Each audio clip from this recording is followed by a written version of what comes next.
Hey there, this is Heather Van Wild with Raindrop Works. Um, just finishing with the setup here. I just sent the word out, didn't really give a lot of notice, but the upside with live streams, it's easy enough for people to go back and watch from the beginning at like a high speed or something.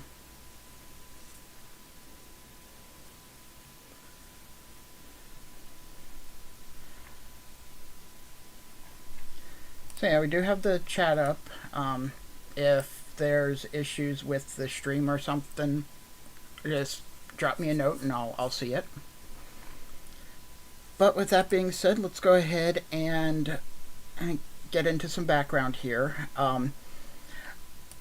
OIR Group has done a number of these reviews on different police departments already. This seems to be their whole job, and they do work all across the country. Locally, they have they did a report in Clackamas County after issues with the sheriff's detective failing to investigate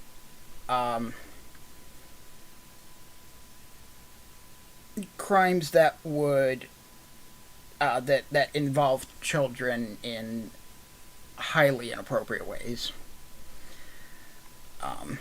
Hillsborough, they just finished a report there in August 2021. A lot of stuff in Los Angeles, Oakland, Palo Alto. In Portland, they have been doing these kinds of reports since 2010, with the in-custody death of James Chase. And then 7 other reports specifically looking at officer-involved shootings and in-custody deaths between 2012 and 2022. Springfield, Oregon, Spokane, Washington, West Lynn, Oregon. They've been all over with all of the local police departments. And we have their newest version of the document come out. This one seems to be a slightly different tone. Instead of looking at police shootings, it's instead looking at the culture and the public perception of police, especially given everything that's been going on in the last few years. And it seems to be summed up in the title, an independent review of the Portland Police Bureau, agency culture, community perception, and public safety in a time of change. And again, this report just came out this month. We got a copy through an upload from the Oregonian. I haven't seen it on OIR's website yet, or on any city websites or anything like that.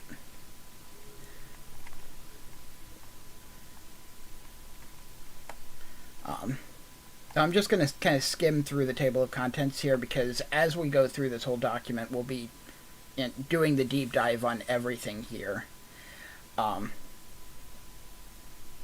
going to start off with an introduction, then look at the reasons why the community has concerns, which looks like they're going to focus on racial bias, political bias, and resistance to change. Then go and look at how the police rated themselves on those same axes. Then looks like going on to see where they find commonality between those two different surveys, and then moving forward, models for collaborative policing, with suggestions about initiatives and community support, as well as looks like several pages of actual recommendations.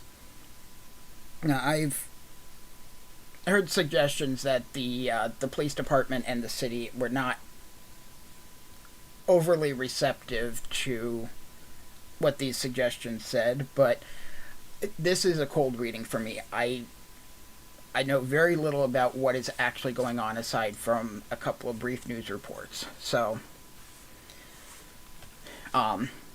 is, I do plan to just, like I said, read straight through. I'm going to do some commenting with things that I happen to know offhand, or my feelings on stuff. And later on, I will go back, do a trimmed down version of this video, either break it into chapters or something to make it more easy to be accessed later on, instead of this whole huge live stream, which I suspect is going to take quite some time.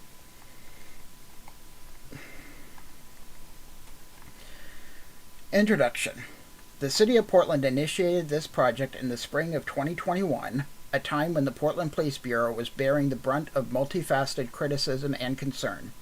Much of this revolved around the George Floyd protest movement in terms of both the unparalleled street demonstrations themselves and the substantive calls for reform that animated them. The ensuing months of demonstrations and clashes had become a national story and magnified the strains between Portland Police and its detractors. By April, the Bureau was also reckoning with a disappointing regression in its progress with the requirements of the settlement agreement between the city and the United States Department of Justice. This, too, was a byproduct of Portland Police's handling of the protests. In spite of having accomplished a great deal in satisfying the requirements of a 2014 settlement agreement with the DOJ, the Bureau now faced questions about the thousands of force deployments that had occurred in 2020, and the seeming gaps in its record-keeping, review, and accountability regarding those actions.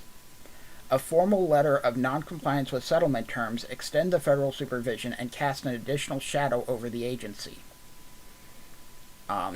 Worth pointing out that all of this is long before the DOJ had any idea about the training slide deck scandal that happened a couple weeks ago. That's not going to be mentioned in here at all because no one knew about it at the time. Other developing controversies complicated other fractious relationships. One of these was the inappropriate leak of confidential information related to a hit-and-run the Bureau was investigating and that had initially named a city commissioner as the subject. This was problematic on multiple levels, not the least of which, as Bureau investigators soon learned, was that the commissioner had not, in fact, been involved in the accident. In early June, the indictment by a district attorney of a Portland police officer for alleged excessive force in the context of protest response the previous summer further illustrated the disconnect between the Bureau and other local stakeholders. And that would be the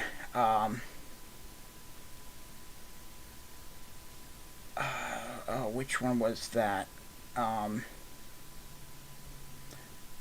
want to say that was the Corey Budworth case. Because Eric Kammerer, while his case was sent to the State Department of Justice to investigate, after all this time, we still have not actually gotten a response back if they're going to file charges or if they're going to let it slide. In early June, the indictment... While many protest participants applauded the move as at least one gesture in the direction of accountability, Portland police members saw it as further evidence of the misguided, distorted lens through which the protests had been viewed.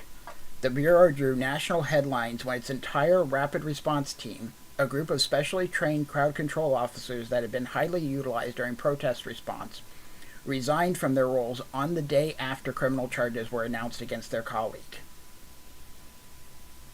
On the day after. Yeah, they wasted no time. En masse, the entire unit, because it was a volunteer unit, resigned from the unit, yet still kept their jobs because it was an additional duty. As notable as each of these episodes was, they were accompanied by a broader, more fundamental reminder of shortcomings in the city's approach to public safety. The number of documented shooting incidences and homicides had increased alarmingly, and with no consensus as to causes or solutions.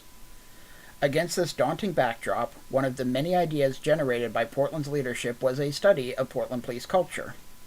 The goal was to achieve a better understanding of, and to constructively address, some of the troubling perceptions that the Bureau had developed over time, and that unfortunately seemed more pronounced than ever. The city's framing of the review, which ultimately resulted in this report, was as follows.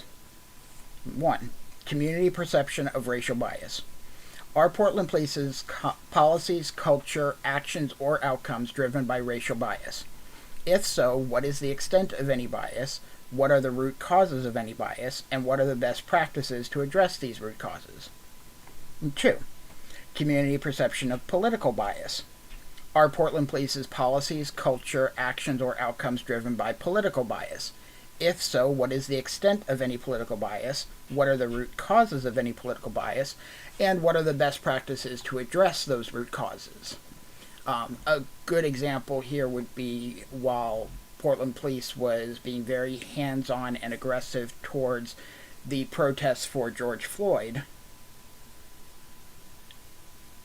at the same time we saw them working with or glad-handing protests from right-wing groups such as Patriot Front and Proud Boys. So the third one, community perception that Portland Police is resistant to change.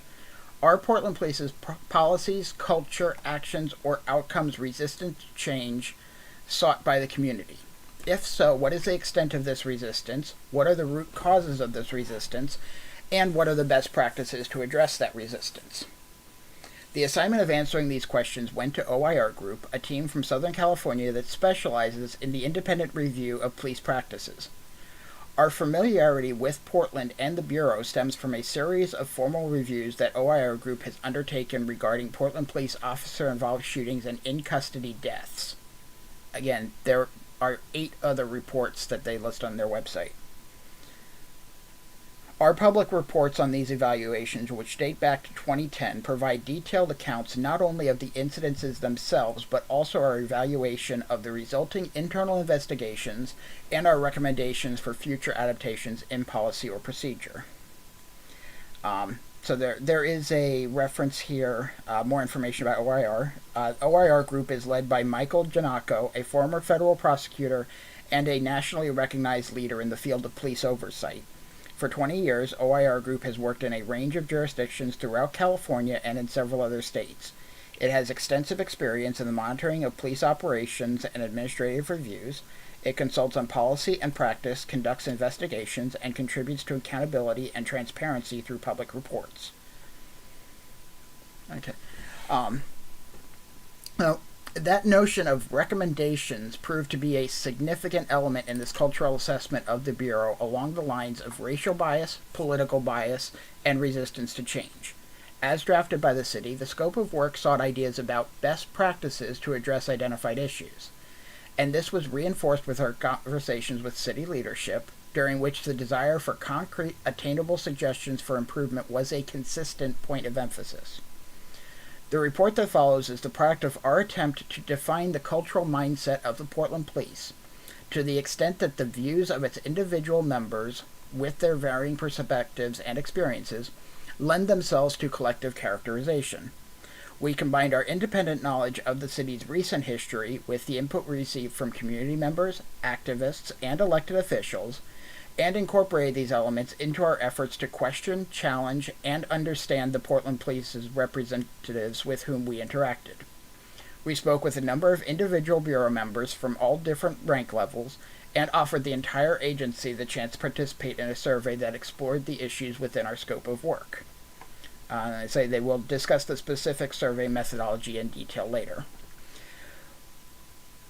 We were disappointed that our plan to conduct a survey of the Portland community could not be timely actualized due to logistical roadblocks, but we did review a number of recent existing surveys and spoke with community leaders, activists, and other engaged members of the public, some of whom reached out to us directly to share their views.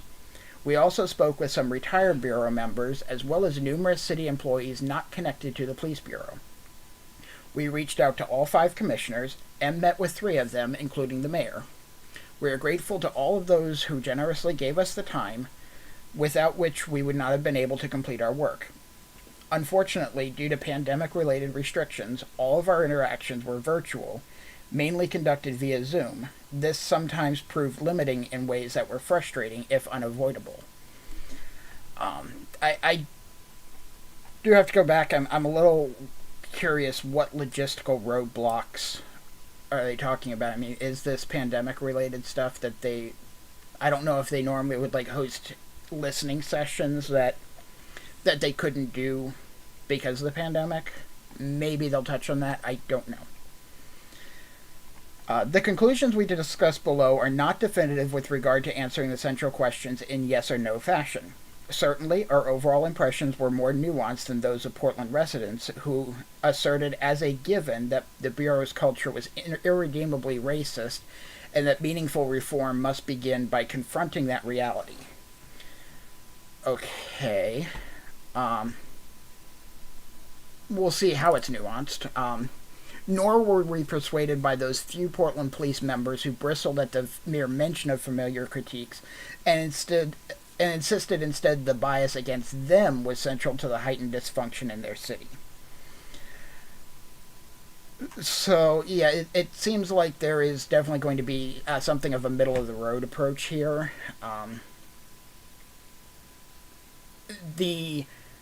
Right here I see, though, individual members insisting that the bias was against the cops is going to be a difficulty that's going to be hard to overcome, because this is part of the resistance to change that we keep talking about.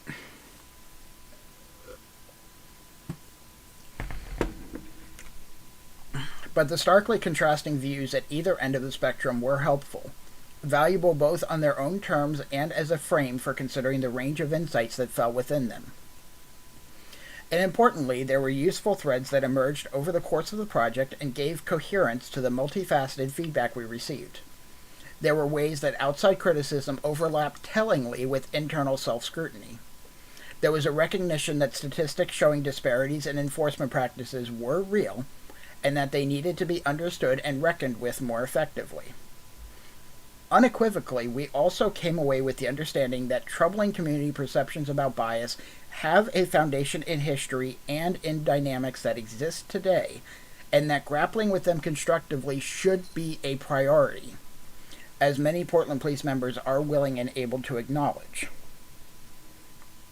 In the sections that follow, there are several main themes that the report develops and that have prompted the recommendations that we offer in response. Number 1. The Bureau's collective morale is low in ways that arise from and perpetuate antagonisms with parts of the Portland community, including local elected officials. I seem to remember this being referenced in a draft report or something. The concept of low morale as an identified concern was among the most universal and least surprising elements of the feedback we received. The reasons for this are numerous. Clearly, though, the 2020 combination of extraordinary demands and intense hostility/criticism left its mark on the membership. The repeated references to a, quote, lack of support from city government seemed even more acute than frustrations with protesters, and have seemingly contributed to a self-perpetuating dynamic of distrust and resentment. Such feelings are particularly focused against those in city government who are perceived to be, quote, anti-police, and therefore undermining to Bureau operations. I feel like, given the current makeup of City Council, that is something that's more directly targeted at Commissioner Hardesty. I don't know if they're going to name names, but that's something that's sticking out to me right now. Number 2. Some of the morale issues stem from the awareness that the Bureau is characterized as racially and politically biased by the community it serves in ways that its members overwhelmingly deny. On the whole, Bureau members were clear in their rejection of any narrative that framed the agency as racially discriminatory. They also rejected the notion that their political views influenced their handling of specific situations or their treatment of specific groups.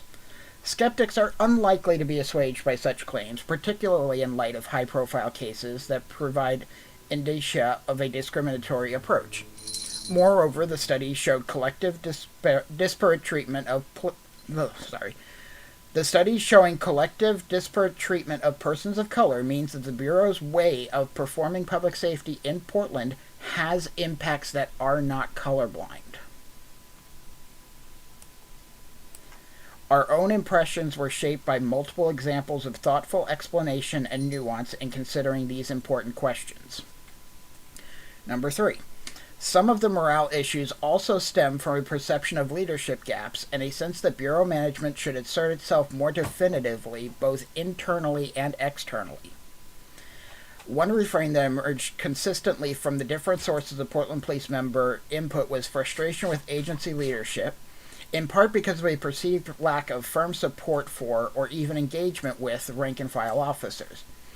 Interestingly, though, it had several facets. There was a shared sense that steady turnover at the chief level has inevitably limited the development of a clear, coherent direction for the agency, as has the structure of government itself. Beyond that, though, officers expressed disappointment that the management level had not been more consistently, quote, front and center in dealing with the protest challenges, both at City Hall and in the field. And knowledgeable parties outside and within the agency noted a tentativeness when it came to imposing new policies or dealing with the Labor Association. Ooh.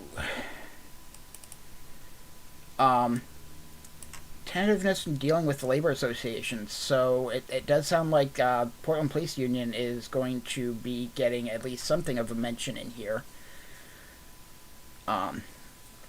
It does seem, you know, if the union is not part of the, a significant part of the resistance to change,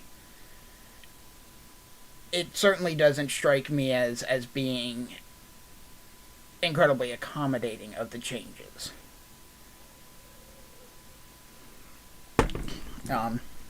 Anyway, number 4. While Portland Police survey respondents and interview subjects provided nuanced insights that somewhat counterbalance community perceptions, it remains true that individual episodes or patterns that cause concern about bias are often not addressed effectively within the Bureau. Historical realities, structural inequities, political leanings, and individual prejudices have manifested themselves in specific examples and incidents that are justifiably cited by critics of Portland Police as troubling. While there is a basis for Bureau members' adamant assertions that the truth is often more complex than the portrayals, with the protest experience being a prime example, defensiveness can impede acknowledgement of genuine shortcomings and problems. That is true for everyone. Number 5, the Bureau lacks effective connections to the community and needs to refresh its approaches in a variety of ways. This is a multifaceted problem and an obvious priority for altering the landscape in Portland. Portland Police members acknowledge a lack of meaningful community ties and a detrimental withering of relationships with people most connected to grassroots neighborhood concerns. In addition to calls for more focused emphasis on training and supervision and promoting these ties, one notable question was how best to go beyond established entities to build bridges with a new generation of activists and community representatives.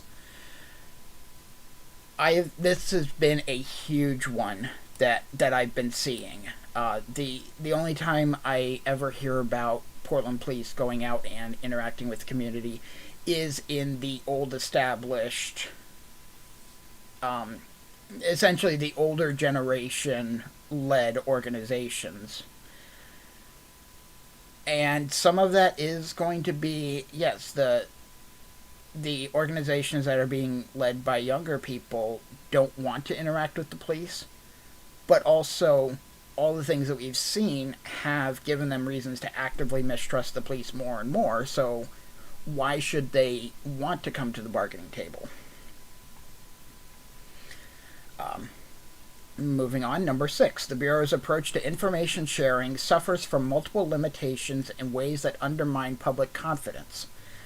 For various structural and cultural reasons, Portland Police has fallen short of communicating with its public in ways that enhance understanding and trust. On the contrary, there are deep suspicions about the accuracy of the information that does go out and concerns about what is routinely withheld. Meanwhile, inside the agency, there is frustration that Portland Police does not put its, quote, best foot forward in publicizing important realities and accomplishments that could alter the narratives about the agency. Talking about the public information officer and the PR mess that they tend to leave behind. 7, effective recruiting and hiring are central to the Bureau's organizational health for the immediate future. The notion that the Bureau's effectiveness is undermined by staffing shortages is widely shared within the agency. There is a familiar lament across law enforcement, but the realities in Portland are statistically more persuasive than in other jurisdictions. Still, there is a recognition that simply, quote, adding bodies is less important than attracting individuals who are prepared to embrace new expectations. This is something that I've also been seeing bandied about when I'm observing the Gresham discussions that are going on right now, that there's a shortage of bodies, and not only do they not know how to get bodies, but how to get good bodies. I don't know in Gresham that there's been the focus on change, but this does seem to be a pretty significant issue, and some of it's at a state level.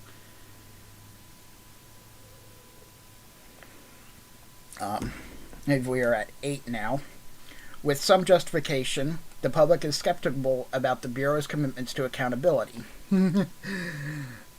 Some justification?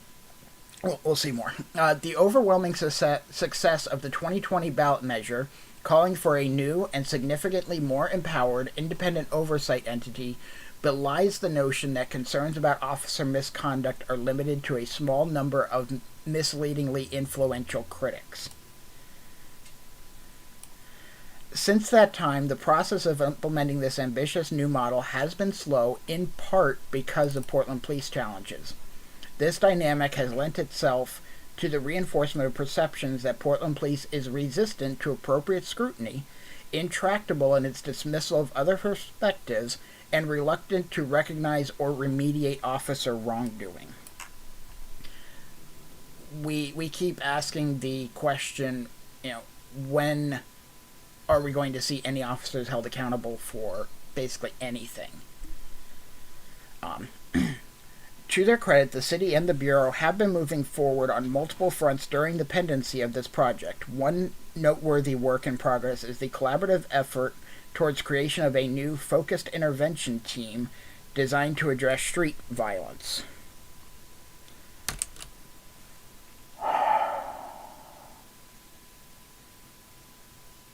The gang unit.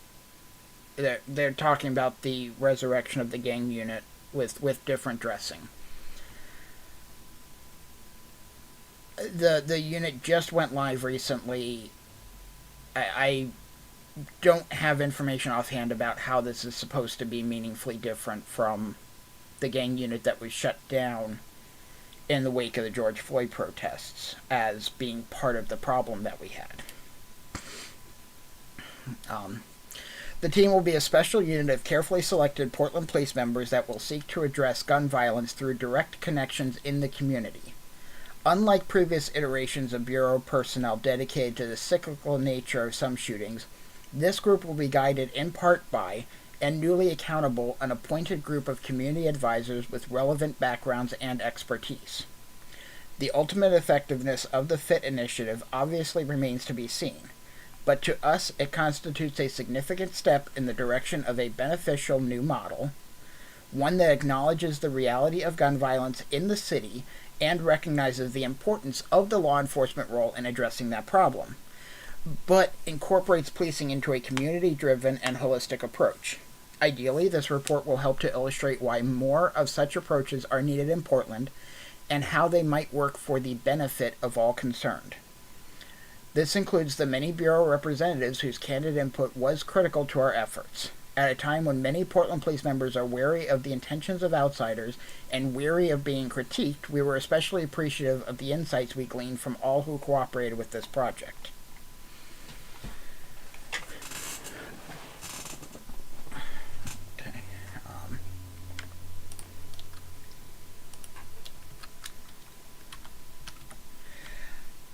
Okay, so it's basically we're at the first chapter now. Portland Police and Bias, Basis for Community Concern. As we discussed above, our assignment did not come out of a vacuum. Instead, it is an additional response to long-standing dynamics that the city and the Bureau have grappled with for decades, and with new intensity in the aftermath of the George Floyd protest movement and Portland's genuinely unique experience of it. Here we provide an overview of the key issues framed by the city and the elements that collectively have given rise to the questions the city posed. The first one, racial bias. As we say throughout this report, the extent to which racial bias, either consciously or implicitly, shapes the culture and practices of the Portland Police is a question that does not lend itself to conclusive answers. But a starting point is to acknowledge the legitimacy of the question, given the history of the city in general and the Bureau in particular. There are various components to this, including a legacy of overtly racist incidences that generated much public outrage, but often a tepid internal response, and years' worth of data that show a statistical overrepresentation of black people in the Bureau's stops, arrests, uses of force, and officer-involved shootings. Some of the anecdotal examples that were shared with us are both dated and rightly infamous. These included the 1981 incident that connected Portland officers to the dumping of dead possums outside a black-owned restaurant, an act that was understood by community members as a malicious and vile attempt at intimidation, but was defended as a, quote, mere prank by participants. It led to intense protest and widespread condemnation in the city, but the officers were strenuously defended by their association, and attempts to fire them were ultimately overturned. 1981, that's the year I was born. That was 40 years ago. And we still see a lot of similar things. Similarly, memories linger for many Portland residents about the death of Lloyd Tony Stevenson, a 31-year-old black man who died in 1985 after being subjected to a carotid hold by a Portland police officer. While the officer's actions and lack of accountability were themselves concerning, the incident reached new levels of notoriety when two Portland police officers produced and sold shirts saying, "Don't choke 'em, smoke 'em," that were sold to fellow officers. The obnoxious slogan was a response to the temporary moratorium on the use of the carotid hold that had been imposed by the Bureau's then chief. In other words, don't choke them, just kill them. More contemporary episodes also exist. The 2014 Facebook post by multiple officers that depicted a modified Portland police badge, along with a supportive reference to Darren Wilson, whose shooting of Michael Brown in Ferguson, Missouri, had ignited national protest. The 2017 joke by a Portland police sergeant to fellow officers in the immediate aftermath of the controversy and fatal shooting of a 17-year-old black youth, in advising that they, quote, just shoot any black person they encounter in the context of the specific enforcement operation he was describing. And as recently as 2019, the pre-employment social media postings that connected a newly hired officer with a militant right-wing group and generated public complaints that remained resident with Portland activists whom we met this fall. While current leadership of the Bureau does not own any of these historically troubling episodes, the Bureau itself does. Leadership should accordingly take appropriate opportunities to further acknowledge them as a way of ensuring forward progress. Moreover, new officers should be overtly exposed to them as conduct that is no longer acceptable. Both of these are steps current Bureau leadership acknowledges as legitimate and asserts it has taken at various times and in different contexts. And then we have the training slide that allegedly was from 2018. A broader citywide Truth and Reconciliation Commission may hold some answers for how the Bureau can finally move past some of its more troubling historical moments. We understand the city is engaging in initial conceptual planning for that type of process, and we encourage the Bureau's committed engagement in those discussions. Another component of this history that is frustrating to the public is the apparent inability of the Bureau to hold offenders sufficiently accountable for racially inflammatory remarks. Part of this is the failure to revise disciplinary guidelines to allow for dismissal for this category of repugnant comments. As we discuss and recommend below, a robust initiative designed to change these guidelines would assist in sending a message to officers that such comments will no longer be tolerated.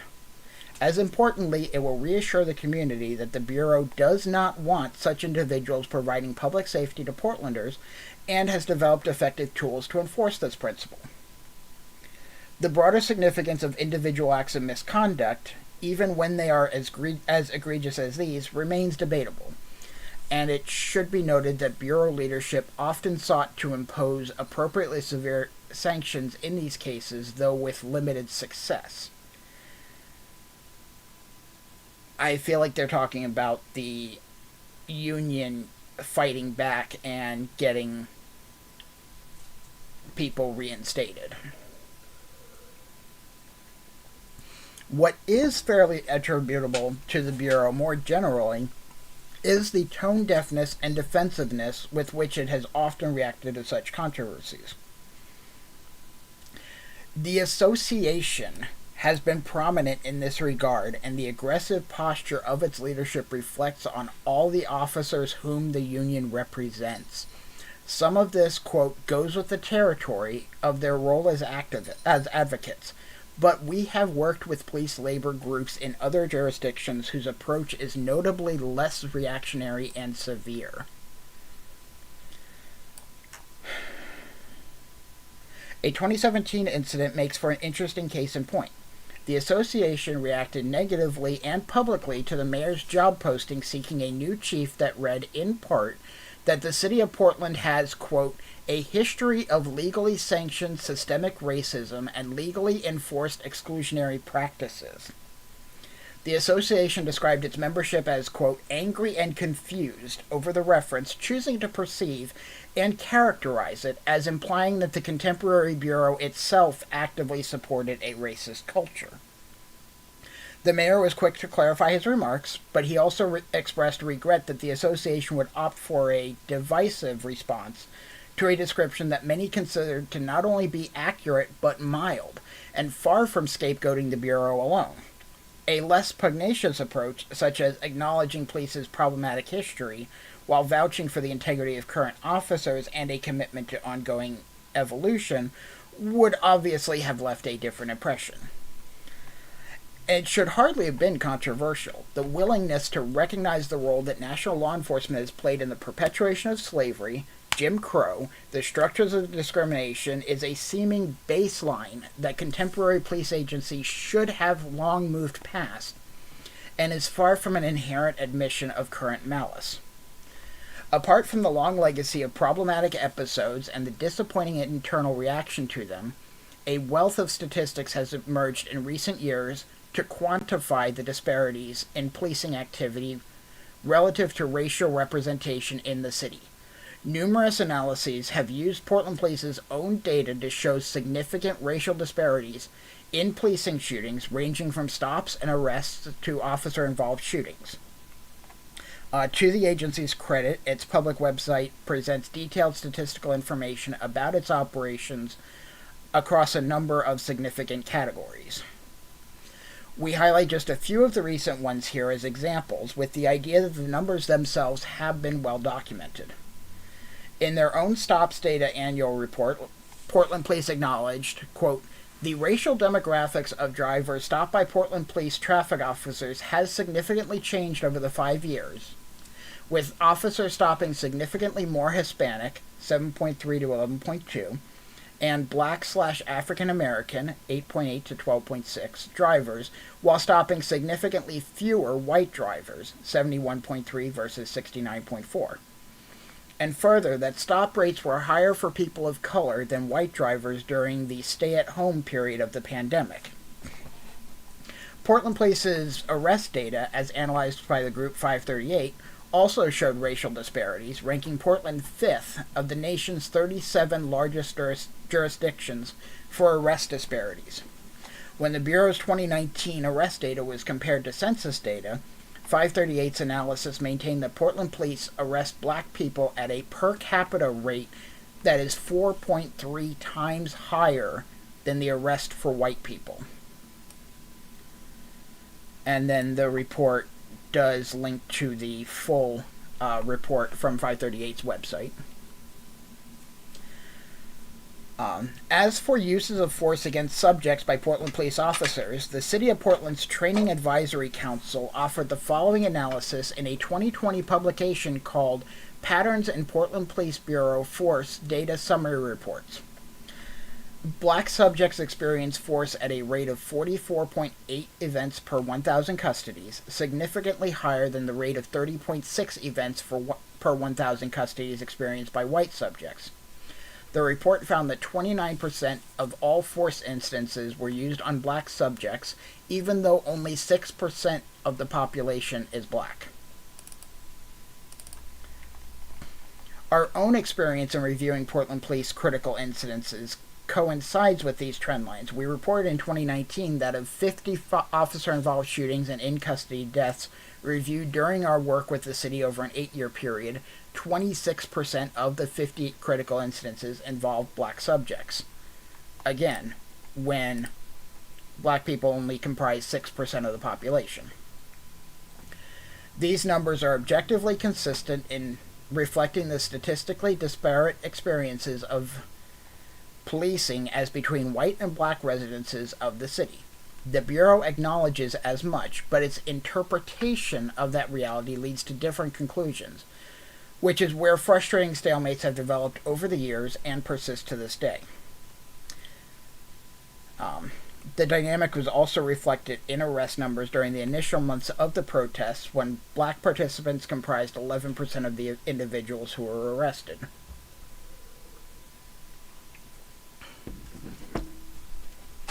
In short, the Bureau's position tracks that many law enforcement agencies who must confront similar patterns.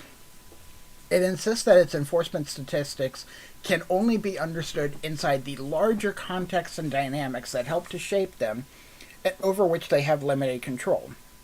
These, of course, include the poverty and violence that strain communities of color to an equally disproportionate extent. They point out that many of their arrests are a function of calls for service to which they are merely reacting, and the high percentage of crime victims who are black is also a rightful source of civic concern. It is a perspective that has elements of validity, as we discuss in more detail below. And they have a comment here. We note that the United States Department of Justice, whose teams are consciously searching for evidence of bias, did not make a finding of racial bias following its 2010 investigation, and the settlement agreement with the city in 2012 focused on disparate use of force against people in mental health crisis, but not against communities of color. This continues to be a point of contention for some community groups. Nonetheless, in our conversations with different members of the Bureau, we were struck by the vehemence with which they disputed the conclusions that were reached in recent high-profile statistical assessments. In the 2018 audit of the gang enforcement team's traffic stop patterns was cited repeatedly as a sort of Exhibit A of wrong-headed analysis that had damaging consequences to patrol effectiveness. But in reviewing that audit ourselves, we noted that the findings revolved in part around deficiencies in the Bureau's collection of relevant data and gaps in its meaningful analysis of that data. In other words, there was significantly more the team and the Bureau could have been doing to enhance both the substantive effectiveness of its stop strategy and the perceptions of public legitimacy in connection with it.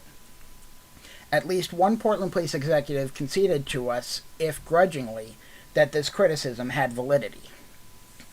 As we discuss in more detail below, the example is interesting for a few reasons, not the least of which is the different iterations of Portland Police violence prevention units that have followed the 2018 process. And it perhaps offers a path towards a more constructive approach to the perceptions of bias that are obstacles to the Portland Police as well as to community confidence. As a start, the Bureau needs to constructively examine its data, including use of force numbers, and use what it learns to guide its practices. Portland police executives reported that the Bureau regularly performs proactive data analysis to identify trends and officer-specific patterns of practice. For example, the Bureau produces a quarterly applications of force report that identifies force used by every member and highlights where rates of force use have increased or decreased over time.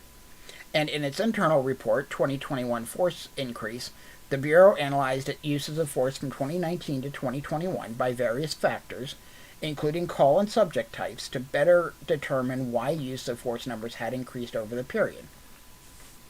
We encourage the Bureau to use this type of data analysis to determine if there are trends or patterns of practice that might indicate a need for specific additional training, counseling, or discipline, and, to the extent that the data allows, include analysis of racial disparities. We also know that the Bureau currently publishes 2 quarterly dashboards on the City of Portland's public website. These dashboards presented updated data on the use of force and officer-involved shootings in an interactive format, including a breakout by demographics such as call type, type of force, injury, and subject and officer race. We commend the Bureau for developing these dashboards as a tool to increase data transparency and encourage it to incorporate these into its public communication strategy. Now we come to the first recommendation. Bureau leadership should at appropriate times express formal contrition for prior episodes of racially discriminatory conduct.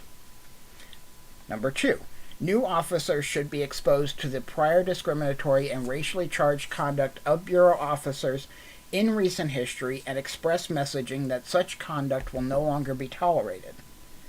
Number 3. The Bureau should continue to produce updated statistical dashboards relevant to racial disparity issues to increase transparency and show changes over time, and use these dashboards as part of regular communications with the community. And recommendation 4, in its regular use of force analysis, the Bureau should identify any patterns of practice that may result in disparate uses of force, specifically on persons of color.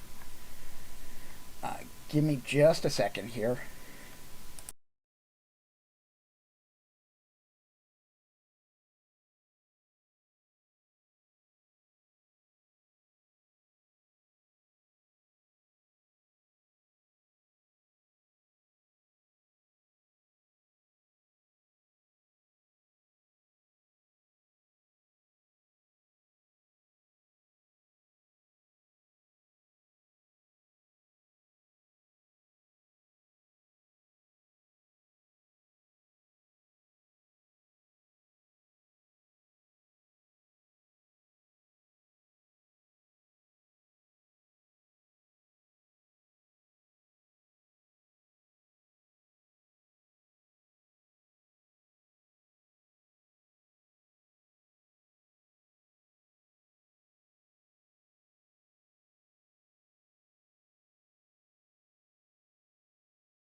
Sorry about that. I had to deal with some personal stuff with all this talking.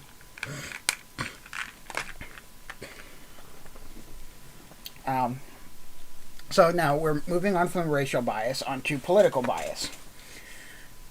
The notion that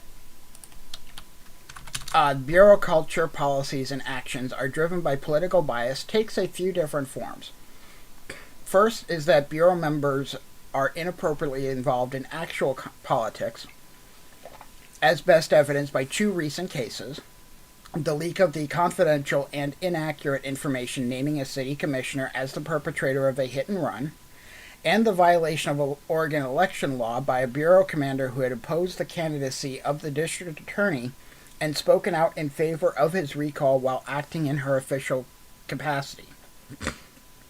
And we understand the commander is appealing the adverse ruling by the Secretary of State. I have not heard about that incident. It'd be a little interesting to see what comes of that. It is unclear whether the election law violation by the commander will lead to disciplinary action by the Bureau. Historically, I'd say none. The initial position taken by the city's Independent Police Review Division prior to the finding and imposition of a civil penalty by the Oregon Secretary of State was that the commander's actions did not violate the Bureau's existing directive on political activity. We recommend the language of that policy be tightened and aligned with the state's election laws. These incidences are relevant to larger critiques that shape perceptions of the agency, namely the Bureau is overly politicized and has become a political pawn in a city government structure that's become dysfunctional. Other critics said simply that many officers are out of touch with the city they serve, that a large majority of officers do not live in Portland and don't share the typical views of a typical Portlander. One example of this disconnect was the reaction of the Bureau's rapid response team to the indictment of a fellow officer for using excessive force. This was particularly disquieting as a seemingly wholesale and organized repudiation of formal accountability measures, a further distancing of the Portland Police from a concerned community. So was the statement from a representative of the Police Association that the prosecution is, quote, politically motivated and the officer's use of force was accidental. Though not unprecedented among law enforcement labor groups, it is nonetheless unfortunate that the association had publicly criticized the prosecution of one of its officers and posited a specific defense in this fashion. Any individual charged with the crime obviously carries the presumption of innocence and deserves effective representation. But a more prudent organization, recognizing the genuine questions that have arisen as to various aspects of Portland Police force deployments in those admittedly challenging months, might trust the process and allow the proceedings to advance rather than criticize the decision based on incomplete information. While the association's approach may provide some comfort for the charged officer and reflect the sentiments of many of the beleaguered rank and file, the aggressive rejection of a decision by the prosecutor's office has been interpreted as another example of an organization that closes ranks rather than supports established processes. The most resident notion of political bias, though, relates to the differential treatment of groups who organize and attend demonstrations in the city. This is a dynamic we saw played out in a number of cities during the summer of 2020. A seeming study in contrast between the police response to alt-right demonstrators, often carrying signs proclaiming Blue Lives Matter, and those marching in support of racial justice and increased police accountability. This dynamic existed in Portland well before the murder of George Floyd. However, as the city is the site of frequent protests and demonstrations, Portland City Council recently approved a settlement stemming from a 2018 incident in which alt-right protesters carrying long guns faced no enforcement action from Portland police, while police decided to deploy flashbangs to quell the progressive counter-protesters when tensions between the groups mounted, resulting in serious injuries to several attendees among the counter-protester group. We frequently heard similar accounts and frustrations in conversations with community members about the Bureau's tolerance for openly armed members of the Proud Boys, Oath Keepers, or Three Percenters, in contrast to a seemingly willingness to crack down aggressively on Antifa or Black Lives Matter protesters. The implication is that Bureau officers are aligned with the views of those on the right in a way that makes them sympathetic and non-threatening, while their disagreement or discomfort with those on the left more frequently prompts enforcement action. Recent disclosure of an offensive meme that appeared in a 2018 training PowerPoint presentation. They did find out about the training slide before it went to press, which we only learned about as we were finalizing this report, provides further support for those who maintain that the Bureau is more sympathetic to groups with a far-right orientation while displaying intolerance to those on the left to the point of celebrating violent conflict. The mayor and the chief have denounced the content of this training slide and contend it is not reflective of the Bureau's values. In September 2021, the Bureau opened an internal affairs investigation into the origin and use of this material. There is an obvious need to ensure that investigation is conducted thoroughly and fairly, and for the Bureau to learn who was behind the decision to include the reference in training materials, along with any articulated rationale for doing so. Importantly, the Bureau will need to be transparent about the investigation's processes and outcomes. While the initial focus of public concern and outrage was appropriately on the final slide, which verbiage derived from a member of the alt-right movement, a review of the entire presentation through an equity/political lens would seemingly merit consideration as well. And yeah, I privately looked through the whole training slides, and I only made it halfway through before I started getting very upset. We hesitate to offer a detailed critique without being better versed on the presentation itself and the goals behind it. However, we notice slides that are not necessarily representative of evolving community sentiments and that may unhelpfully, if unintentionally, fuel biased perceptions. For example, a slide featuring a white father flashing a peace sign and smiling as he crouches next to his young daughter is easily one of the most benign images, and a significant contrast to the violent imagery that often features people of color. And an early slide makes reference to the, quote, perceived racial justice that animated the 1992 Los Angeles riots in the aftermath of the notorious Rodney King trial.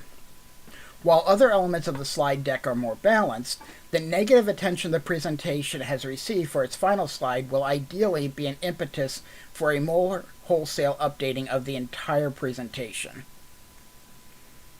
There are, of course, more benign, less racially or politically charged explanations associated with how different groups of demonstrators relate to authority. In one city we've recently worked with, we heard police executives describe the discipline and order with which Proud Boy members marched, while labeling as civil disobedience the conduct of the Black Lives Matter protesters. For them, there was a clear preference for an approach that was experienced as logistically easier to contend with, apart from the viewpoint differences. But given the history of systemic racism in Portland and the political tensions that exist within the city, the Bureau needs to do more to address the criticisms that will inevitably flow from any dissonances in approach. As a start, the Bureau should take a more proactive role in identifying and addressing extremism and racism among its members. We heard from community members that they had located posts by Portland police officers on social media sites indicating an affiliation with alt-right groups, but that those concerns were not taken seriously by IPR or the Bureau's Internal Affairs Division. Yet, according to media reports, an officer identified last year as a member of the Oath Keepers was referred to the Bureau for internal investigation. Okay, so there was one example that was referred. Given the timeline, I don't know that the investigation would have been completed or if we would have known what would have happened. Investigating the truth of these claims was not part of our scope of work, but the existence of a perception that the Bureau and the city are unconcerned about the possible presence of white nationalists or extremists in its ranks undermines any effort to build the public's trust. The Bureau must do everything it can to deal with extremism within the organization. Ensuring that all new personnel hired are free from any affiliations with extremist groups is an important step, and we recommend the Bureau ensure its hiring process is adequately addressing this. Prior to this year, the Bureau, like all other Oregon employers, was prohibited from asking recruits for access to their social media accounts. An amendment that went into effect January 1st, 2022 changed that and states, 1. Racism has no place in public safety. 2. Law enforcement officers hold a unique position in our community and must demonstrate principles of equity, transparency, honesty, and trust with all members of society. 3. Membership or participation in hate groups, racial supremacist organizations, or militant groups erodes public trust in law enforcement officers and community safety. And 4. Participation in racist organizations and displays of symbols of racism or racial supremacy are at odds with the position of trust and authority law enforcement officers occupy in our community.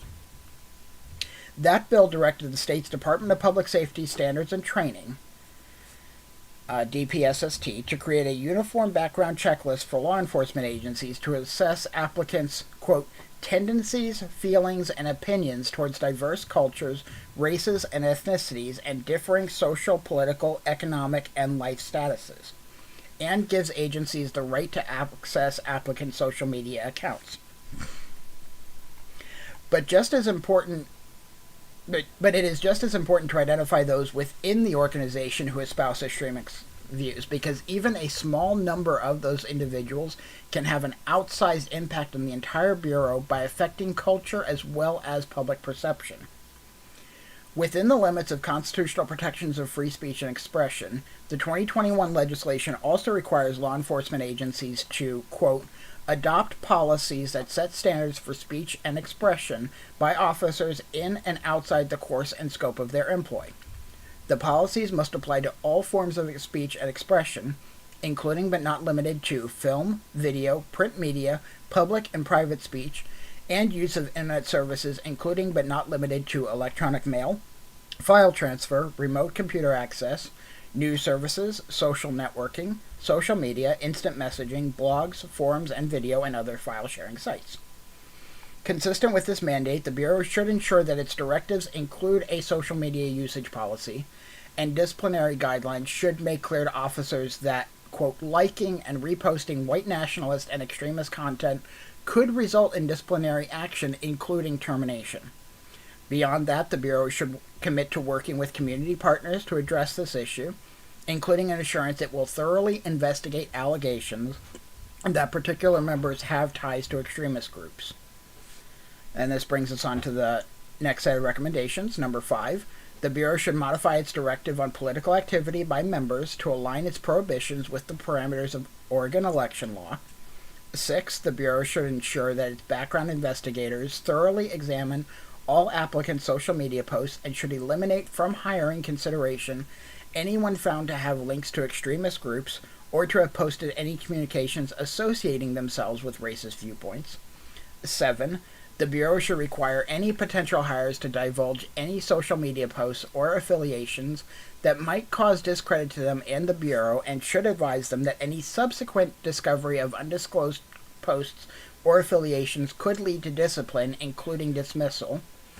And 8, consistent with state law, the Bureau should modify its directives to make clear that membership or participation in hate groups, racial supremacist organizations, or militant groups, or posting on social media any communications associated with racist viewpoints is a violation of Bureau policy. Number 9, the Bureau should revise its disciplinary guidelines so that officers who associate with hate groups, racial supremacist organizations, or militant groups, or display, make, or post on social media any statements or displays of racism or racial supremacy will be potentially subject to discharge. And number 10, the Bureau and or the Independent Police Review Division should thoroughly investigate, to the extent permissible by law, all allegations that a Bureau member is associated with an extremist group or has posted on social media any communications associated with racist viewpoints.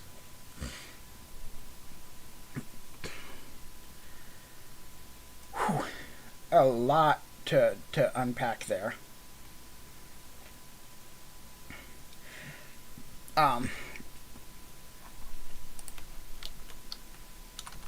Move on from there to resistance to change. While acknowledging that change in government agencies, especially law enforcement, can be more incremental and slowly paced than reform advocates might prefer, we noted some consistent themes in relation to perceptions about the Bureau's resistance to change. The first relates to the concept of independent oversight. While we have enjoyed a positive relationship with the Bureau over our years of work in Portland, and found the various personnel we work with to be open to outside views and new ideas, the public's experience of actual reform doesn't always track with that experience of openness. Among its other high-profile features, the November 2020 election in Portland delivered a resounding mandate to the notion of revamped and more vigorous independent oversight of the Portland Police. More than 80% of voters supported the measure, and within days of its electoral success, the concept was faced with renewed opposition from the Bureau's Labor Association, which had opposed it from the outset. The Police Association filed a formal grievance alleging that the new concept amounted to a unilateral and thus impermissible change in working conditions for its members. Whatever validity the move had from a legal perspective, and our understanding is that subsequent changes to Oregon state law have facilitated the city's ability to move ahead in developing its new oversight model, the messaging was, in the view of many longtime observers, all too familiar. The Portland Police Association has a reputation and an established history of support for its members that has often taken the form of steadfast resistance to outside scrutiny of the Bureau. This is far from unique to Portland, and it has been a markedly influential dynamic over the years. And it seems reflective of a broader impression that the Bureau itself has left with many of the people who live in the city and or engage with Portland Police on a regular basis. Similarly, this year's setbacks in the DOJ compliance process were driven in part by the Bureau's recalcitrance with regards to the compliance officer's concerns. The issue was the agency's forced review process in the aftermath of the protests, both in terms of the legitimacy of specific outcomes and the larger scope and rigor of the Bureau's review. A federal oversight process that was apparently headed towards successful completion became newly complicated not only by the substantive realities of the protest response as a content area for DOJ concern, but by the Bureau's stated unwillingness to meet DOJ expectations that it considered beyond the scope of their agency's obligations. We spoke to Bureau members who expressed frustration over what had transpired. In their view, the significant positive progress that had been made over several years had become overshadowed at a very late stage of the proceedings and over issues that were not originally a focus of DOJ interest. This perspective struck us as having some validity, and the Bureau does deserve credit for the concrete strides it has made in achieving agreement compliance and instituting positive reforms. But the Bureau's disappointment over the incorporation of new protest issues into the federal oversight plan has seemingly taken counterproductive forms. Another common thread of the perception of resistance to change stems from issues related to accountability. Dissatisfaction with the legitimacy and rigor of the Portland Police Administrative Discipline process, as magnified by several high-profile examples of publicized cases, presumably fueled 2020's overwhelming public support of a new approach. But beyond the perception that officer misconduct is not addressed in effective ways, and while this was somewhat outside the scope of our project, we did make note of conversations with knowledgeable parties outside and within the Bureau on this topic. They questioned the extent to which appropriate accountability, as opposed to determined, if strained, justifications for officer behavior, was the norm. This seemed especially true when it came to the review of force incidents, where officer actions are almost invariably defended by Bureau management. There is a larger frustration. The Bureau itself is not sufficiently accountable to outside entities. And I think part of what we see with that is even if there is a finding that a cop did something wrong, then you have arbitrators or the police union coming in and disagreeing and fighting the city on it, and generally will get the person reinstated with back pay. So they basically just got an extended paid vacation.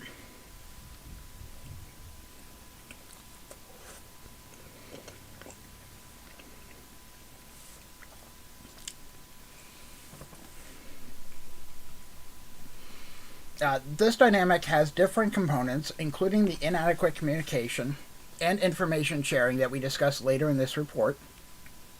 Frustration with stonewalling or non-responsiveness was a recurring theme in our discussion with engaged members of the public.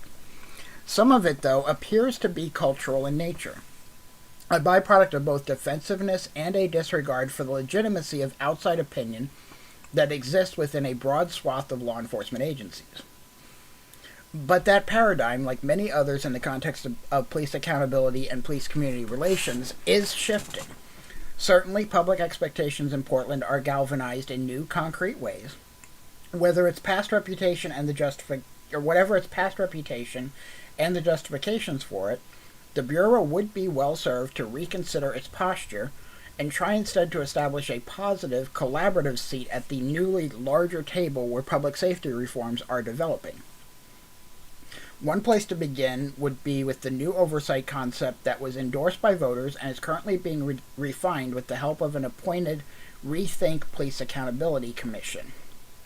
In recognition of the value of its viewpoint as well as its need to be responsive, we encourage the Bureau to work with that group in proactive and constructive ways.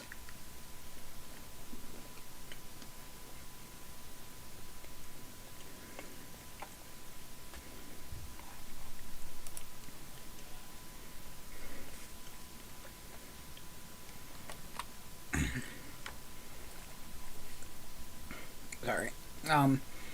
We have experienced our own version of Bureau... Oh, wait. Yeah. Sorry. Been talking so much I got myself off track. We have experienced our own version of Bureau intransigence as well. In our longtime roles as reviewers of Portland police officer-involved shootings and in-custody death cases, we have made numerous recommendations for reform. Some relate to the agency's internal review processes themselves, while others arise from the specific circumstances of the cases and offer suggestions for shifts in training, policy, or operational procedure. While our exposure to the Bureau's progress on putting into practice any of these recommendations is limited to circumstances that arise in the context of future critical instances, results have been mixed at best in our experience with regard to implementation. It should be noted the Bureau made quick and notable progress on some recommended reforms, training, policy, and equipment that resulted in officers more quickly rendering medical aid to wounded subjects, for example. But on others, the tendency for on-scene sergeants to forfeit their supervisory roles and assume tactical positions, for example, we have seen the same mistakes continue year after year, despite the Bureau's agreement with our repeated recommendations and its recurring pledges to implement reforms. Part of this dynamic can be attributed to the recent phenomenon of rapid change at the chief level. We have had initial indications of Bureau acceptance of recommendations fade away in the aftermath of turnover, with no seeming ownership by the next chief to accomplish implementation. This has been disappointing to us, particularly insofar as our interactions with Bureau members during the review process has often featured thoughtful dialogue and seeming agreement with proposed adjustments. We have worked with several other agencies that have engaged with our recommendations in a direct and public way, not necessarily to agree with them entirely, but to take formal responsibility for any disagreement and to document efforts to implement those that they endorse. We would welcome the development of a similar process in Portland. This phenomenon exists in other contexts where various community-based entities write reports and issue recommendations with no apparent deliberative consideration or implementation by the Bureau. As a result, community members have expressed frustration about a system in which there is ample opportunity to comment and develop recommendations designed to improve policing in Portland, but little effort undertaken to follow through in meaningful, accountable ways. So now the next section of recommendations, number 11. The Bureau should seek out opportunities to offer constructive contributions to the city's pending process on developing new oversight model.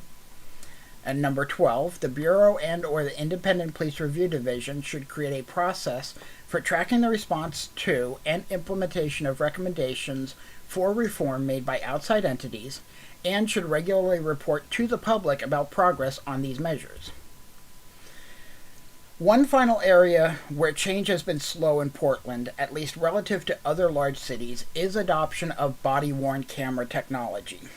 The City and Police Bureau have not yet outfitted its officers with cameras, in part because of the lukewarm support of some advocates concerned about misuse and expense. However, as a result of a strong recent push from the U.S. Department of Justice, it appears that they will soon be deployed throughout the Bureau. While we have initial reservations about body-worn cameras, we find that the advantages of deployment outweigh any countervailing considerations. That is only true, however, if a body-worn camera is adopted that is consistent with the best practices regarding activation and review. We understand the association is pressing for a policy that allows officers to view body-worn camera footage prior to being interviewed about force or misconduct allegations. Such a policy would not only be contrary to best investigative practices, but would also significantly undermine community support for the cameras as an accountability measure. While we acknowledge the challenges the Bureau faces in reaching consensus with the association, our recommendation is consistent with the U.S. Department of Justice's position on the requirements for a policy governing use of body-worn camera recordings. So, recommendation 13. Any new body-worn camera policy must be consistent with best investigative practices, including obtaining a, quote, pure statement from officers in force and misconduct investigations prior to showing them the audio-video account. I need to take a minute here. I basically talked for an hour straight. In fact, I'm gonna go to an intermission here. I will be back in just a couple minutes.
Okay, welcome back, everyone. I have decided I'm not going to do this whole book in one sitting.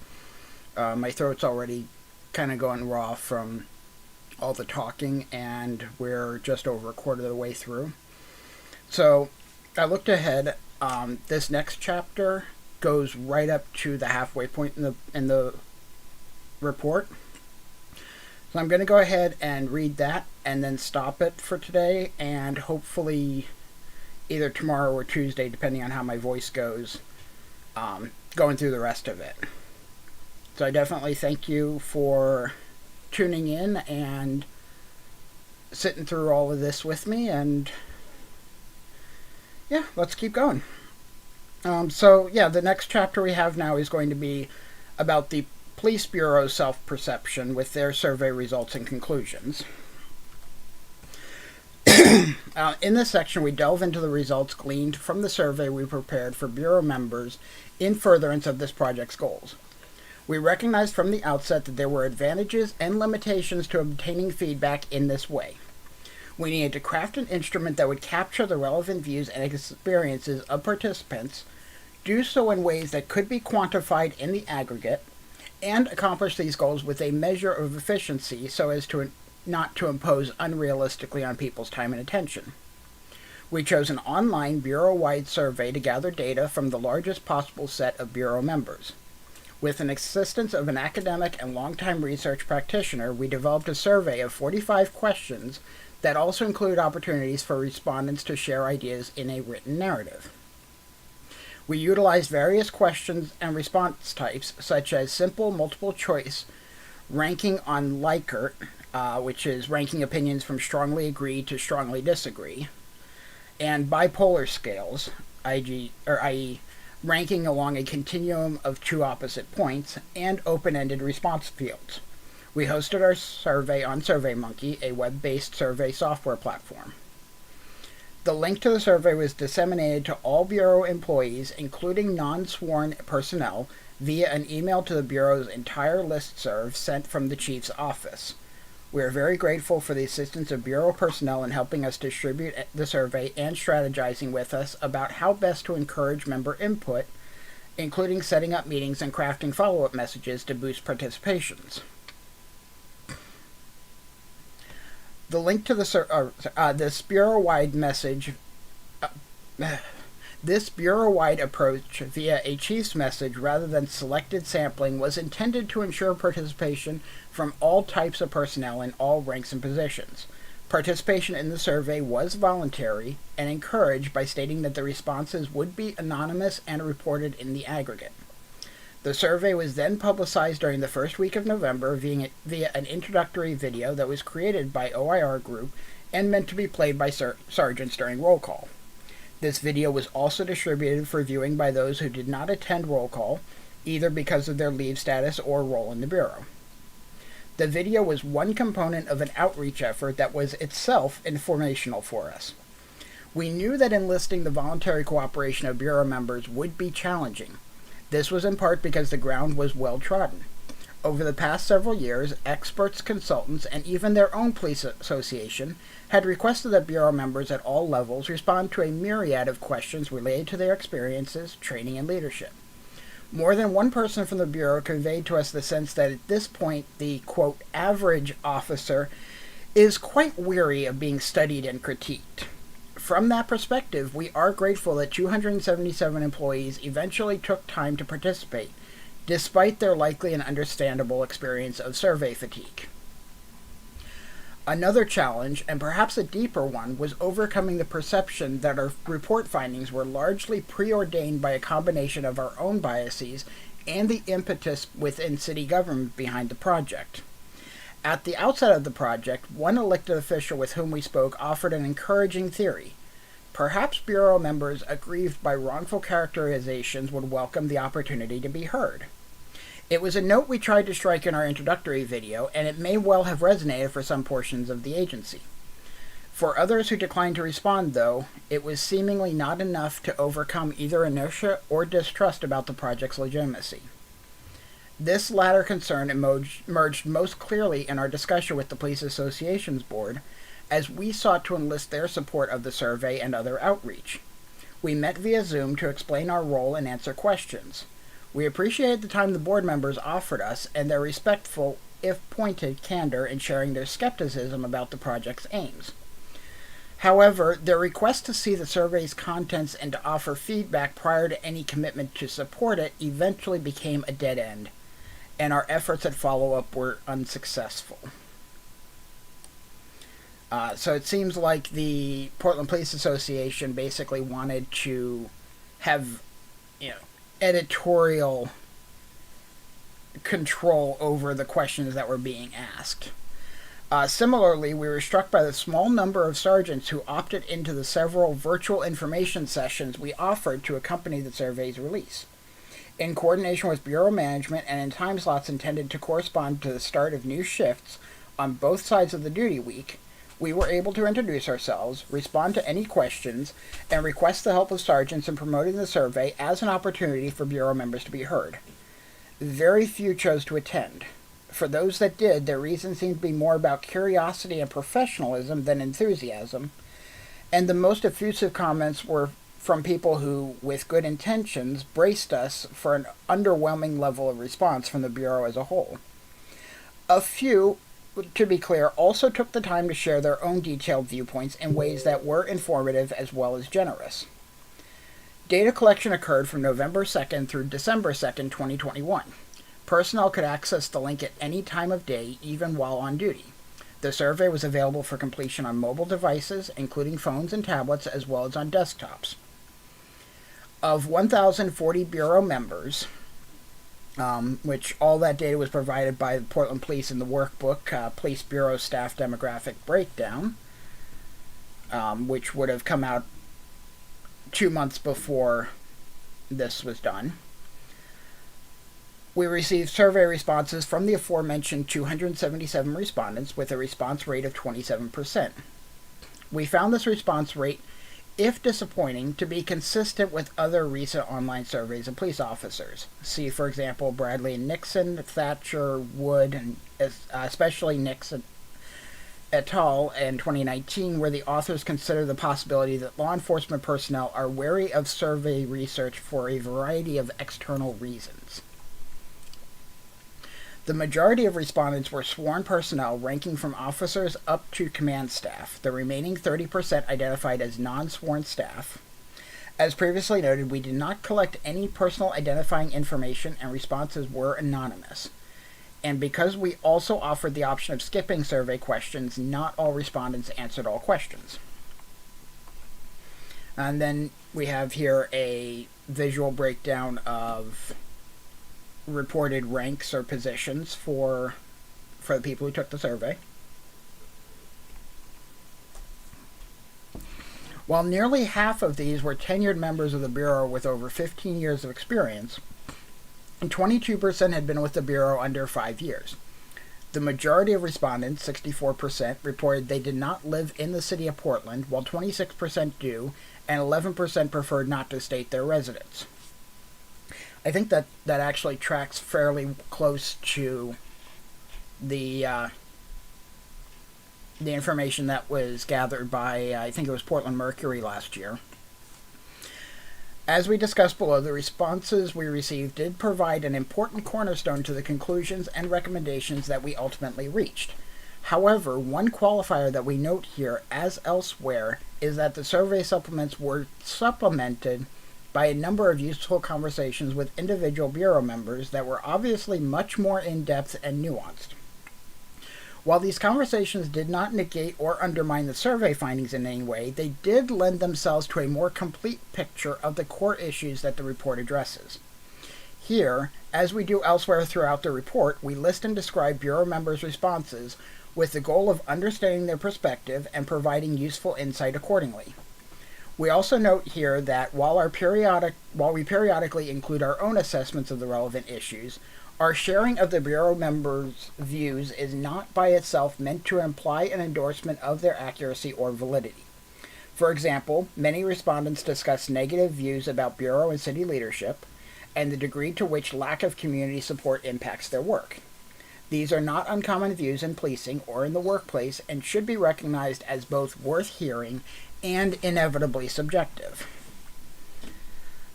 Comes to racial bias. Concerns about racial bias in law enforcement are fundamental to the current national conversation, as they have been in one form or other for several years and even decades.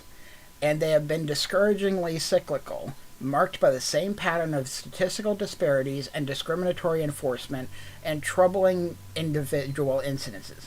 The same rationalizations and defenses and references to bad apples and the same moments of reckoning that slowly fade into a perpetuation of intractable dynamics. As we discussed throughout this report, historical realities in Portland and the Portland Police's own divisive reputation make bias policing a prominent concern in the city.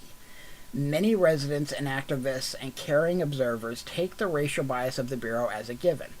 Just as vehemently, individual Bureau members deny this outright and insist that the antagonism they face on the basis of their supposed discrimination, with some individual narrative comments that were included among the responses, reflect a seeming rejection of the idea that we all possess some degree of unconscious bias, despite the Bureau's regular training on the subject. That's actually kind of useful to know. Has implications that they are actually harmful to the very neighborhoods and community members whose status is at issue. It sounds like these individual officers are trying to say, we can't be the problem. Where's that Skinner meme from Simpsons? Could I be the problem? No, it's the children who must be wrong.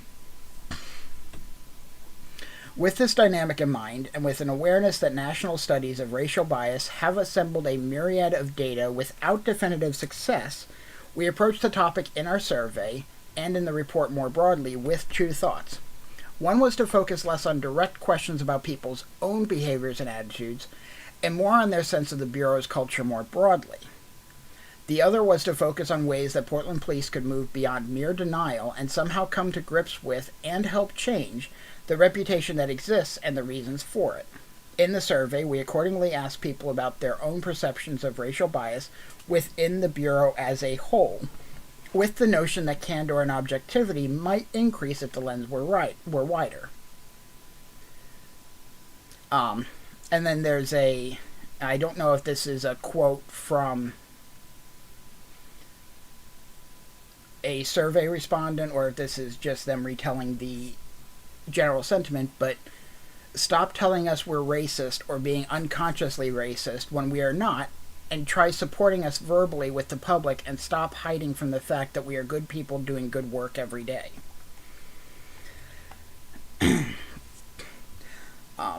While we did not employ any formal sampling techniques to ensure representation across races, our respondent pool did end up somewhat reflecting racial makeup of the Bureau, and we noted that when compared to the demographics of the city of Portland overall, BIPOC people are overrepresented in the Bureau.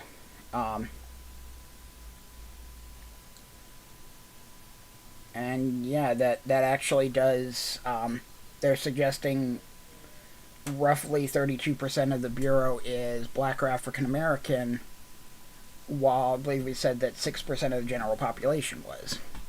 Our survey respondents' demographics as compared to Bureau totals are as follows, and there is the whole chart here. Now, 42 of the 277 respondents did not identify a race, and that's, or ethnicity, and that's okay. But the percentages do give some good correlation that this is pretty well in line with a pretty standard sample here. So we asked 3 questions directly related to perceptions of racism. First, we asked respondents to consider how personal racial views might impact the work of their fellow officers. The question was intended to understand the extent to which officers observed racial bias in the work of their fellow officers. Overall, most respondents reported that none or close to none of their peers allowed their work to be affected by their racial views. When we looked at the data by race, we noticed slightly different results, but this was not a statistically significant difference. When controlling for race, 78% of BIPOC responded none or close to none versus 84% of white or Caucasian. And then they break down the actual question itself. None or close to none, 83%. More than a few, but less than half, 13%. And half or more of all officers, 3.5%. That, honestly, I think that anyone would be responding to half or more of all officers feels concerning in and of itself. We also asked personnel 2 questions regarding their perception of police stops. Stop data is often used as a data point or measure in biased policing studies. Here it is important to note we ask personnel about their perceptions of police stops, not about the stops themselves. This issue has been a contentious one in this city, as we noted elsewhere in the report. The majority of personnel responded that officers never or almost never engage in what might be considered bias policing or stopping a person of color where they might not stop a white person. And here we've got 83% saying never or almost never, 9.06% occasionally, just shy of 6% for sometimes, and 1.5% for often. So it is definitely seeming like there are some people who are identifying problematic people in the police department, but because of speaking through anonymity, they feel safe being able to say that without having to step forward and say who the person was. We also added a question asking the inverse dynamic. Do officers refrain from stopping persons of color? We heard that officers might now be more cautious in their policing for fear of complaints, retaliation, or community perception of bias. As one member reported, in regards to stopping individuals of color, I am assuming this is absent probable cause of a crime, and the question is asking if Bureau members are seeking these individuals out based solely on appearance. I have never seen this, and I truly believe Bureau culture would not allow this to take place. I do believe the opposite is true, and that officers will avoid stopping people of color for minor violations or petty crimes if possible. Why take the risk of being filmed or yelled at by bystanders if you don't have to or can just ignore it?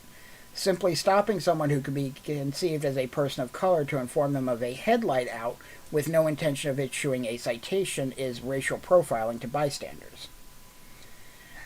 Interestingly, the responses suggest that this may be happening in the Bureau, with 58% of respondents stating that it sometimes or often happens. This is interesting in that the stop data is suggesting that the opposite is true.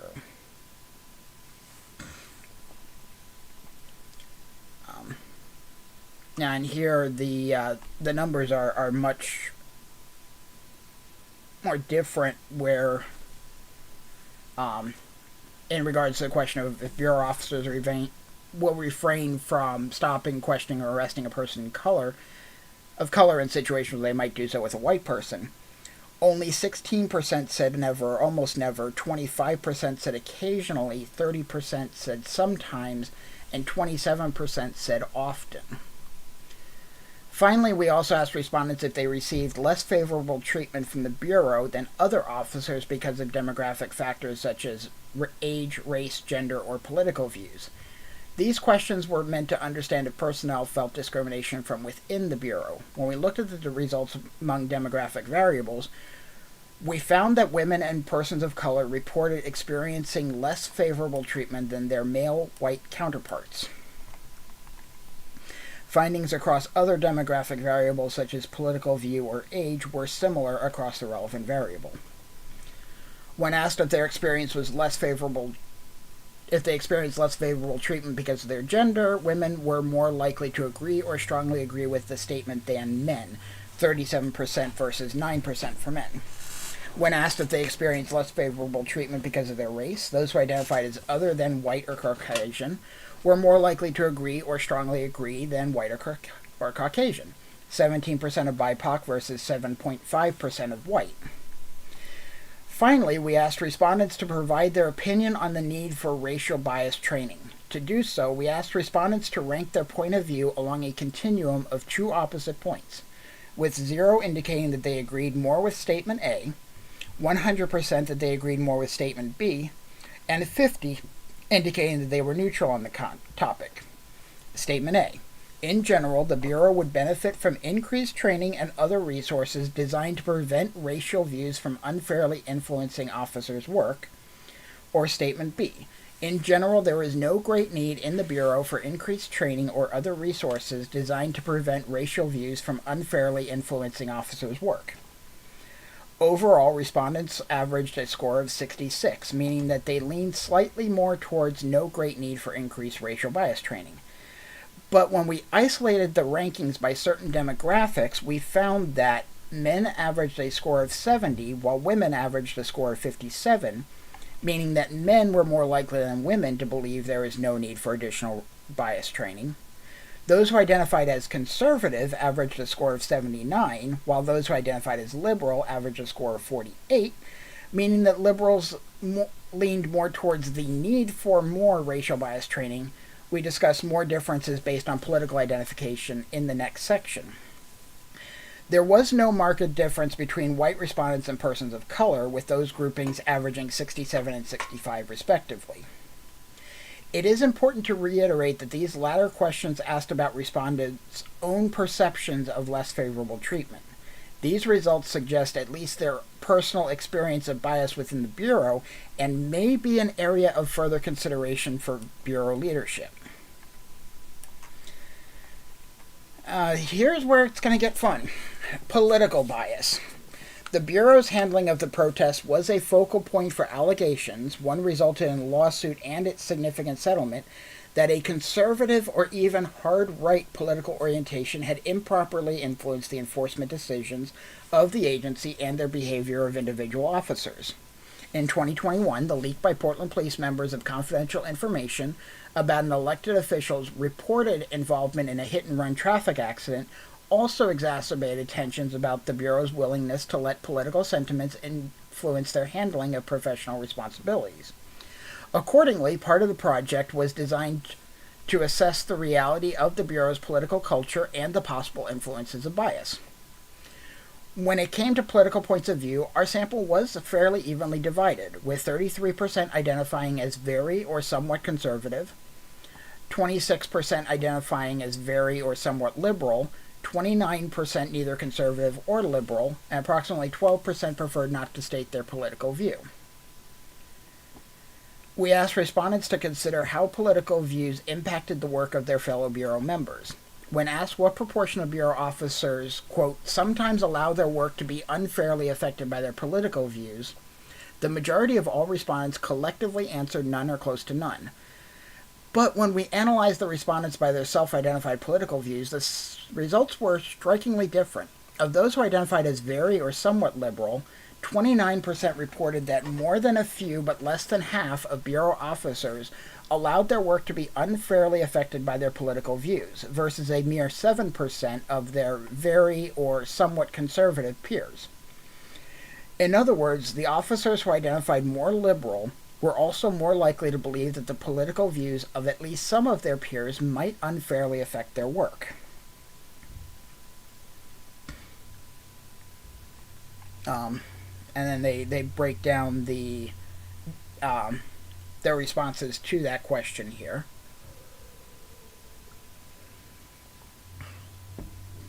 We also analyzed other survey questions using demographic factors such as race and gender, and interestingly, the dimension that seemed most polarizing in responses were the respondents' self-described political leanings.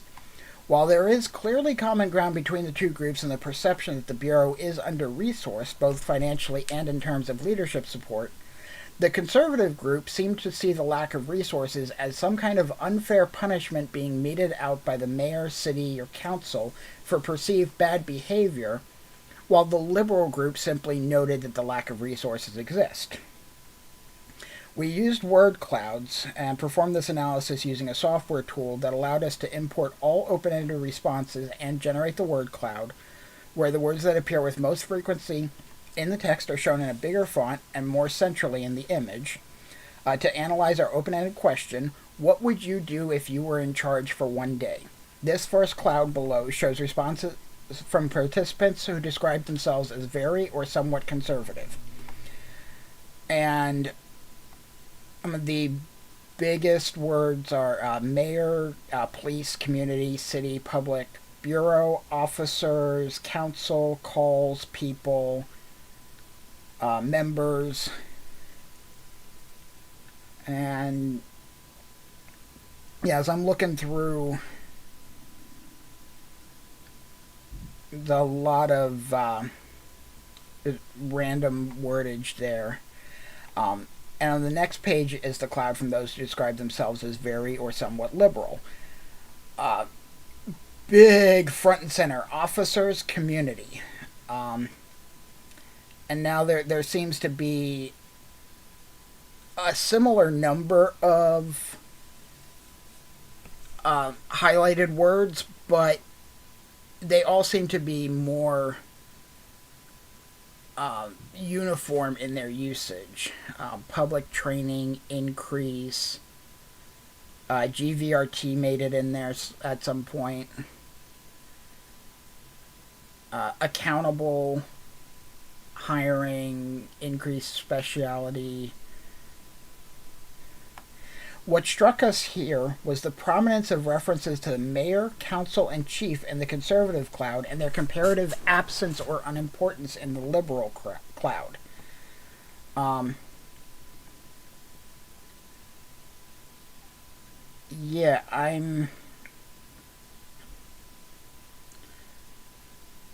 keeping in mind that the mayor is the police commissioner. I am not seeing any reference to the mayor.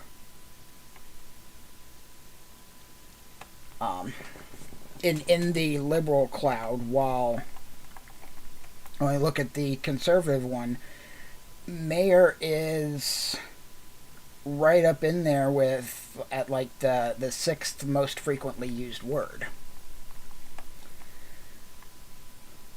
There's also a strong sense in the conservative comments that there's a need for better public relations and for more positive, supportive messages about the work that they're doing.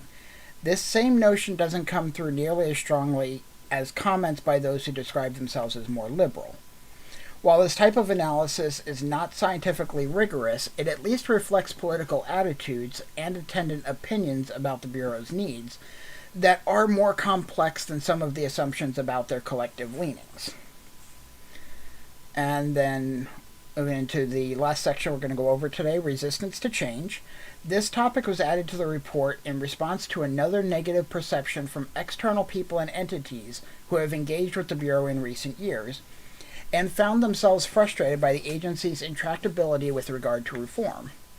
Again, the survey refrained from tackling the matter in the form of a head-on question and instead took a more concrete approach. Did respondents believe that the Bureau's policies, procedures, and priorities actually needed change? We asked respondents to rank their point of view along a continuum of two opposite points, with 0 indicating they agree more with Statement A, 100 they agree more with Statement B, and 50 indicating they were neutral on the topic. Statement A. The policies, procedures, and priorities of the Portland Police Bureau are in need of substantial overhaul. Or Statement B. The policies, procedures, and priorities of the Portland Police Bureau are broadly fine as they stand today. Overall, respondents averaged a score of 44, indicating a slight lean toward the Bureau needing change. But when we viewed the results as a percentage of total respondents, more agreed with the need for change. 53% of the 251 who responded rated between 0 and 49, while 33% rated between 51 and 100. These results indicate that officers lean more towards change than towards staying the same, though they do not measure how or if these officers are resistant to that change. In our years of dealing with law enforcement agencies, more than one veteran officer has shared with us some version of this self-depreciating observation. The two things cops hate most are the way things are and change. Some of this is meant to reflect the world-weary skepticism that becomes an occupational hazard for many officers. It is an insight that resonates with our experience across 20 years of monitoring the police in contexts that often involve reform initiatives. But discomfort with new ideas and innovations is hardly unique to law enforcement. Instead, it is a trait that manifests itself in a very broad range of environments, both professional and personal.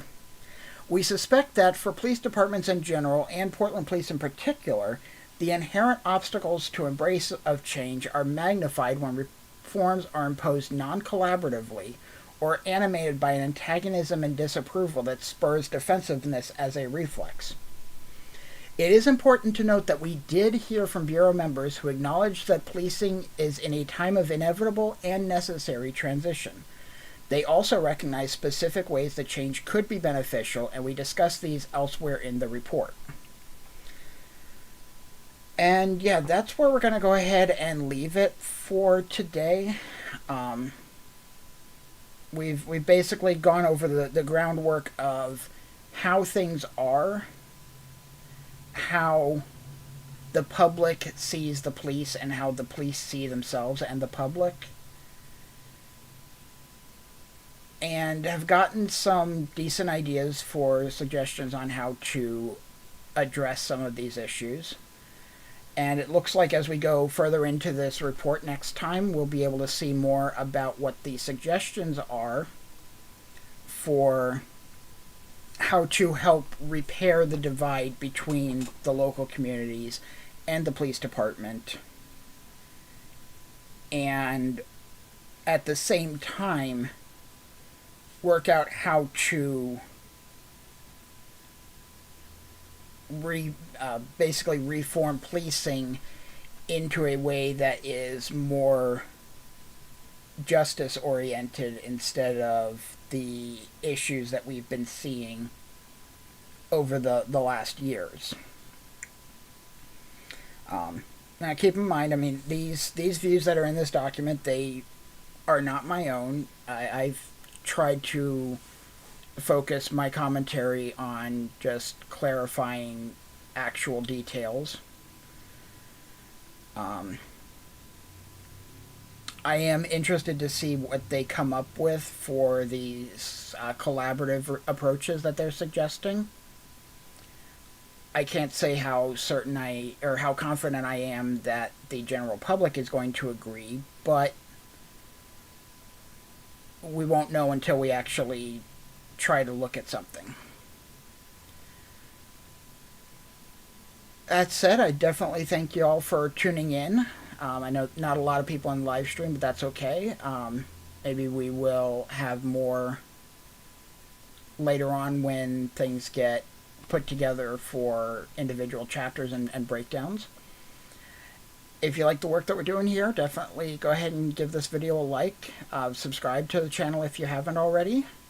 And if you want to support us more, we do have a Linktree link down in the video description where you could more directly support us through PayPal, Cash App, sponsors, Patreon, things like that. In the meantime, though, I'm going to go ahead and take a break for the night. Everybody else, be safe, take care, and we will see you next time.